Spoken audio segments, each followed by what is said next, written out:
This is an unbelievable opportunity. We're going to start making things happen. There's a lot of work to be done. We're going to get it done. This place wants to win in basketball. This place needs to win in basketball. This place will win in basketball.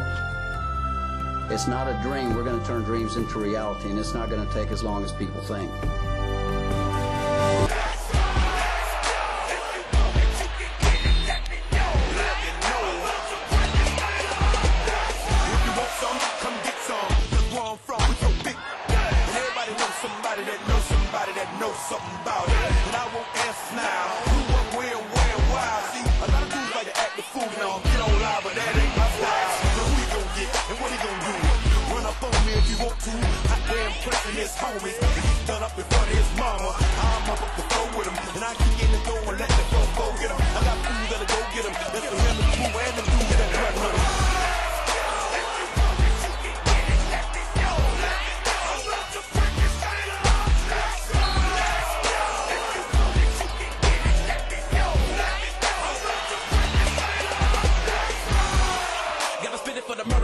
And the killers, and the thugsters, they be fucking up the ballers, and the dealers, and the hustlers. Got me coming at you bogus in the VI while they bumping Lil John. I'm a Russian. It's a cycle, twist up from Chicago, rolling with the Miami. Then a crusher. We already be looking for drama. If a try to get into it with us, then we gotta get them. Feeling free from the torture that can never be true. I'm no penicillin. I'm telling you, trick, I'm finna steal them. Got me swinging Chrissy and Hennessy bottles in the club. I'm a thug, homies going for the thriller. Don't get it twisted with the overnight celebrity. You better be scared of me in my city. I'm a killer.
The 2003-2004 season marked an all-time low for Aggie basketball.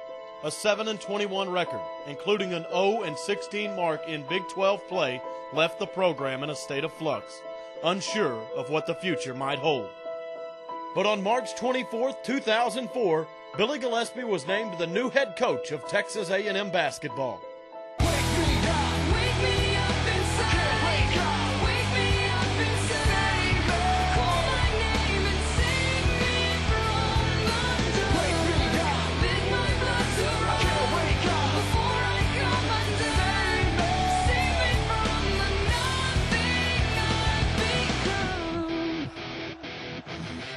With just 2 starters returning and 6 of his top 8 scorers gone, the 2004-2005 season appeared to be one of rebuilding. Instead, a complete transformation of team chemistry, work ethic, and hustle, orchestrated by Coach Gillispie and his staff, turned into the greatest season in the 93-year history of Texas Aggie basketball. The buzz of Billy Gillispie's arrival to A&M brought the largest season-opening crowd in Aggie basketball history to Reed Arena as the Aggies opened against North Carolina A&T.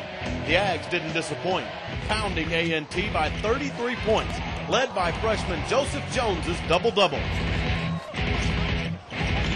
This would begin an incredible 1-month run of dominance, never before matched by an Aggie basketball team.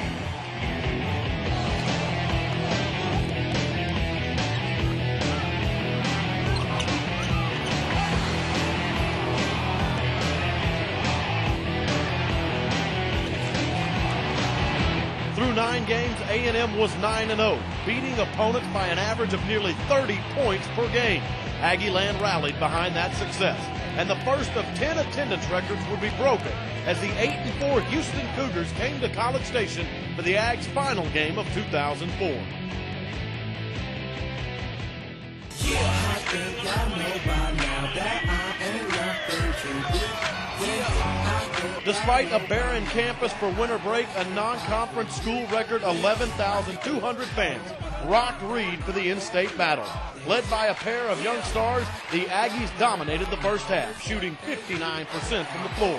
AC Law scored 10 of his game-high 25 points in half number 1 to give A&M a 12-point lead at the break. Joseph Jones dominated the entire game on the boards, grabbing 10 as the Aggies out-rebounded U of H by 12. The Aggies moved to 10-0 on the season, their best start in over 40 years. You know, it's one thing to beat a team, but when a team comes in here and competes like they did, you beat them, I'm awfully proud of our guys, and I think it means a lot to them because they've been going through really hard practices and hard things for a long time. And until you have a game like this to where it's blood and guts the entire time, I don't think you really realize, man, is all this hard work worth it? But when you start to win games like this where you have to play your absolute best with the utmost intensity, then you start to say, well, maybe Coach kind of knows what he's talking about.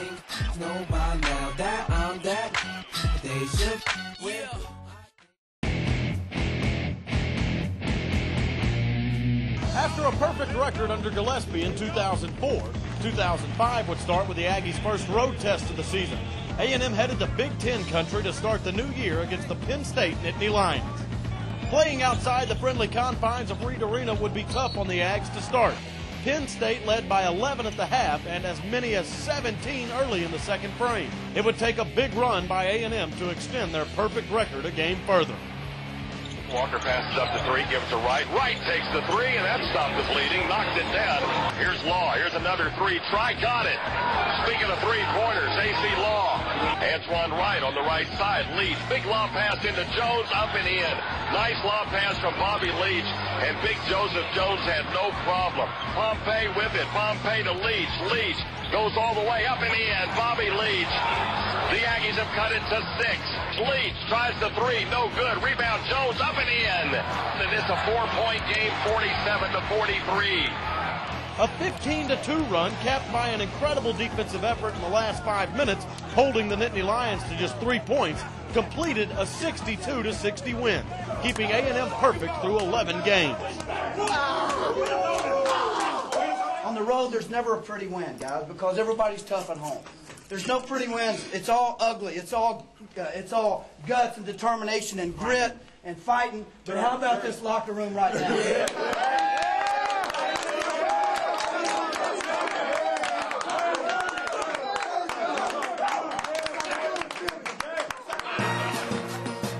Heads up!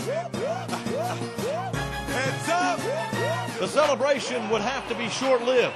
3 days later, the second-ranked Kansas Jayhawks awaited the Aggies at Allen Fieldhouse, snatching up 2 of the 5 remaining undefeated teams in the country in one of the toughest environments in college basketball. Billy Gillespie's trademark pressure defense would keep the Jayhawks and their 16,300 fans on their heels all night. The Aggies would outshoot, out-rebound, and outplay the Hawks for 35 minutes, pulling ahead by 3 points on AC Law's tray with 4:22 left in the game. A back-and-forth battle continued for the rest of regulation. Junior Antoine Wright's jumper with 58 seconds left evened the score at 58. But a miraculous shot by KU late in the game proved to be the difference in a 65-60 loss. Despite the final deficit, taking the second-ranked team in the nation to the wire on their home floor opened eyes across the country. Texas A&M basketball was for real. The Aggies would have to prove it again quickly. Up next, the 9th-ranked Texas Longhorns. But this time, the home court advantage would be all Aggies.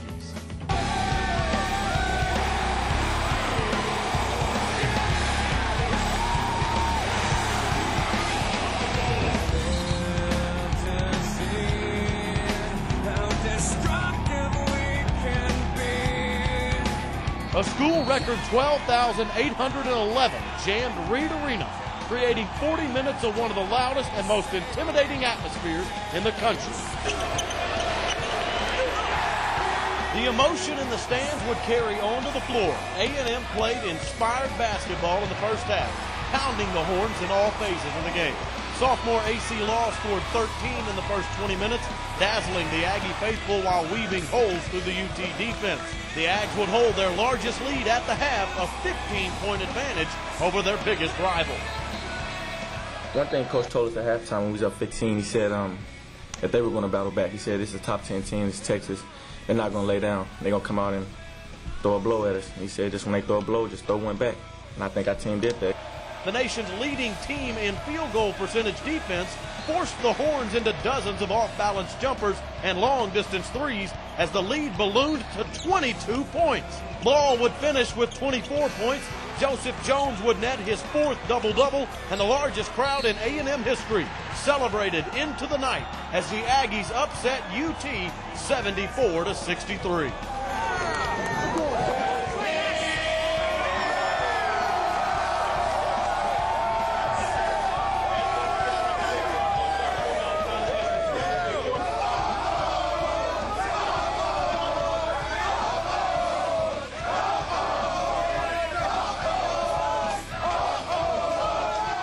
So proud of you guys, and I mean that is a great victory. But I'm going to tell you this: keep believing,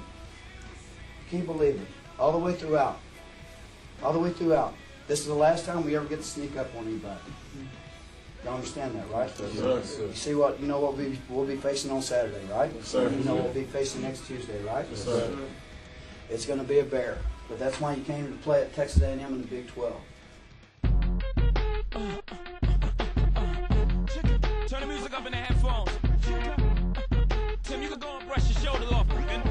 The win over Texas marked the start of an amazing resurgence of basketball popularity in Aggieland. Huge crowds, amazing atmospheres, and explosive play by A&M made every game day a spectacle at Reed Arena. This is how we do. We make a movement at the fool while we up in the club. This is how we do. Nobody do it like we do it, so show us some love. This is how we do. We make a movement at the fool while we up in the club. This is how we do. Nobody do it like we do it, so show us some love. Fresh like Impala, chrome hydraulics, 808 drums. You don't want none, better run. When beef is on, I pop that drum. Come get some, kiss the brick pump. If a step on my white hand, once it's red rum, ready here come. The home success would carry the Aggies on the road as well. After nearly upsetting 14th-ranked Oklahoma in Norman, the Ags would end their run of near misses on the road in Boulder. A&M shot 71% from the floor in the first half and used an 18-0 run to lead Colorado by 22. Antoine Wright started a string of remarkable performances with a career-high 32 points as the Ags slaughtered the Buffs 92-77.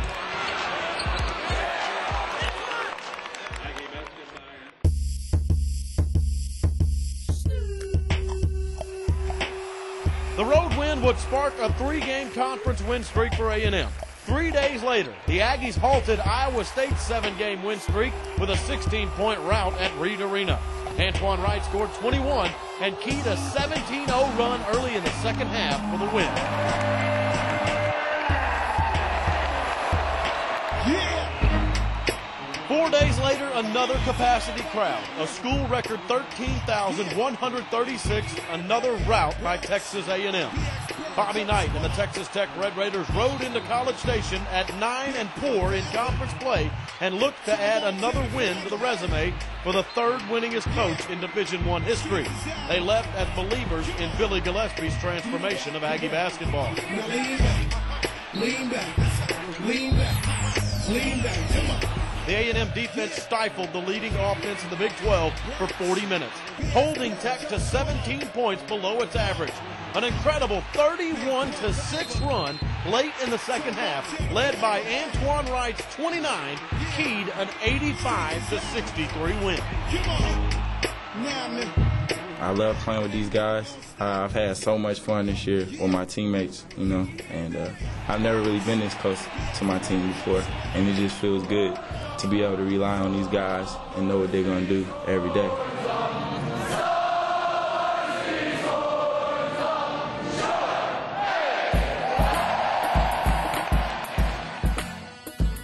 An 8-point road win over Baylor wrapped up conference play for the Aggies. At 8-8, A&M's 8-game improvement from the previous season would equal the best turnaround in the history of the Big 12. As a result, head coach Billy Gillispie was named Conference Coach of the Year in his first season at A&M. At 19-8, Gillispie had engineered one of the greatest turnarounds in the history of college basketball from a team that had gone 7-21 the previous season. Of A&M's 8 losses in the 04-05 regular season, 7 would be against the team that would qualify for the NCAA tournament. A 19-1 mark against everyone else made the Aggies a sure pick for postseason play. Yeah. Thank you. Far too kind. After a 10-year drought from the postseason, the National Invitation Tournament came calling, and the Aggies' impressive resume ensured a first-round home game for the first time since 1982.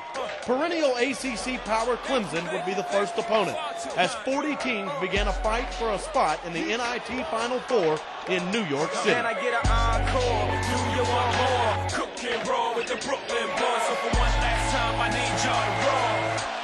After a first-half battle, A&M used their trademark second-half run to outlast the Tigers. AC Law's three-pointer at the shot clock buzzer started a 15-2 run early in the second half. Freshman Joseph Jones took over from there, scoring 14 of A&M's next 19 points as A&M won its first postseason game in 23 years, 82-74 over Clemson. When everything's clicking like it was tonight in the second half, I think we can play with anybody in the country. I just love all my teammates, man. We just play hard. We just together. We just a great family, and I think we play with anybody in the country when we click on our cylinders. Round 2, Aggies on the road at DePaul. The Blue Demons, 14-2 at home, would get run out of the gym by A&M in the first half. A 13-0 run, including 7 points by Marlon Pompey, gave the Ags an early 22-12 lead. A&M would hold DePaul to just 28% from the floor in the first half and lead 44-26 at the break. The Demons would fight back to make it a game, but Bobby Leach, the Aggies' lone senior, wouldn't let A&M squander the opportunity to play on. Leach scored 23, including a pair of crucial free throws late to give the Aggies a 3-point lead. DePaul would have one final chance to overtake A&M. Here is Mejia, an off-balance three, off the mark, no good. Rebound from Phil, shot up, no good. Time runs out. The Aggies have won the game. A&M wins by 3. They've just beaten DePaul on their floor here in Chicago, 75-72, and the Ags now are going to the third round of the NIT. We're all ordinaries, but we all do extraordinary things. We can get ordinary guys to do extraordinary things, and that's all the credit to you guys. That's awesome. That's awesome. I've never thought we would lose. March Madness had swept through Aggieland, and the most anticipated game in the history of A&M basketball matched up the Aggies with St. Joseph's, an Elite 8 team from the previous season. Implications would be huge, most importantly a trip to the NIT Final Four in New York for the winner. For the fourth time in 04-05, a school record standing room only crowd of 13,151 filed into Reed Arena, creating a postseason atmosphere unmatched in the NIT. A defensive battle kept both teams scoring numbers down in the first half. In fact, A&M would force the Hawks into as many turnovers in the first half, 6, as they would allow field goals. St. Joe's D would be equally effective, holding A&M to just 19 points in the first 20 minutes. For the final time in 2004-2005, a magical Aggie spurt early in the second half turned the halftime deficit into a lead. This time it was an 11-0 run. A&M leads 32-31, and the boisterous crowd was rocking Reed. A back-and-forth battle over the final 13 minutes would fall the Hawks' way, however.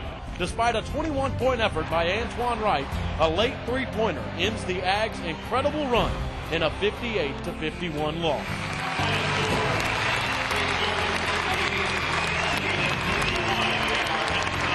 I've never seen a tougher team. I've never seen a closer team. I've never seen a more giving team.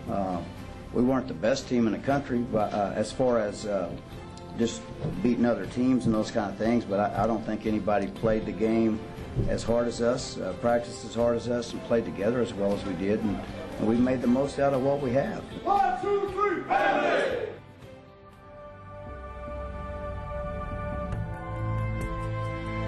The accomplishments of Billy Gillispie and his staff in 2004-2005 border on the incredible. For the second year in a row, both Gillispie and assistant coach Alvin Brooks were a part of the greatest turnaround in college basketball, the first time in history that has been accomplished. The Aggies won 20 games for the first time since 1986, and for just the 7th time in school history. But most importantly, Coach Gillispie and his staff turned a group of individuals into a complete team, willing to do whatever it takes for each other. The 2004-2005 Aggies played hard, played smart, and played together. As a result, they have built a foundation for the future of Aggie basketball, a foundation that will lead A&M to even greater successes in upcoming seasons. If future teams are willing to play with the passion and the unity of the 04-05 Fighting Texas Aggies.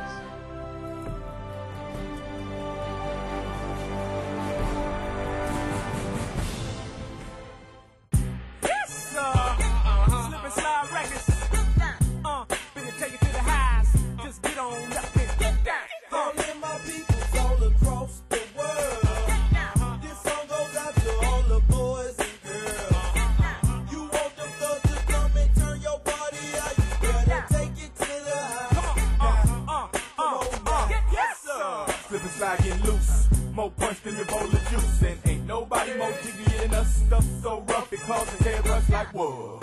Give it to me, bring it here. Don't stop, girl, shake it here, shake it there. Let Money Mark get off here every year. We off the chain for the whole year. So if you look good with a big old butt, live in your own crib and make your